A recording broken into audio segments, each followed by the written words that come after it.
Ne e cekum hadithin se shejtani çan kur njeriu e bën sejdën.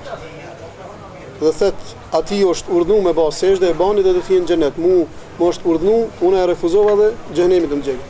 Edhe unë provojës tregoj se personat që e kanë pas këtë problem shumë kanë pas problem për me fal namazin. Unë një person pi praktikës, thet në sejdë nuk muj me shkuthet, sikur me mgredi shkathet pi mas. Atë e ndithet një rëndësi të madhe, thet, gati se hupi vetë dijen. Na shton shumë në raste dikush falet namaz me një xhami, duke lexuar imami dhe ajete, e hup vetë dijen. Pse? Pse ndodh kjo? Se është gjini prezent trupin e tij. Dhe atëherë kur ti bjen sejdë, kur bjen sejdë atëherë, ato e shkatron.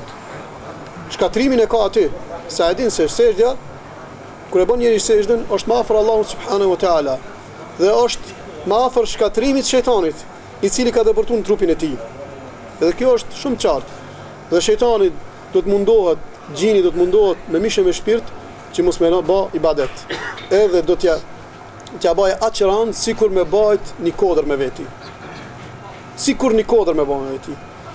Unë e di njerëz që kanë pas këtë problem, thet, nuk muj thet me shkun sejdë, thet, mdoket se këtë është të musjell, thet. Është të musjell, thet, bota, mendoj se është, thet, nuk e di ku jam. Mirë po, i kam porosit të gjithëve. Vazhdo se kjo tregon se shumë i dhem. Kjo tregon se shumë i dhem për atë, edhe mundohet që t'ja bëje këtë ngarkesë dhe këtë vështirë duke bë ibadet.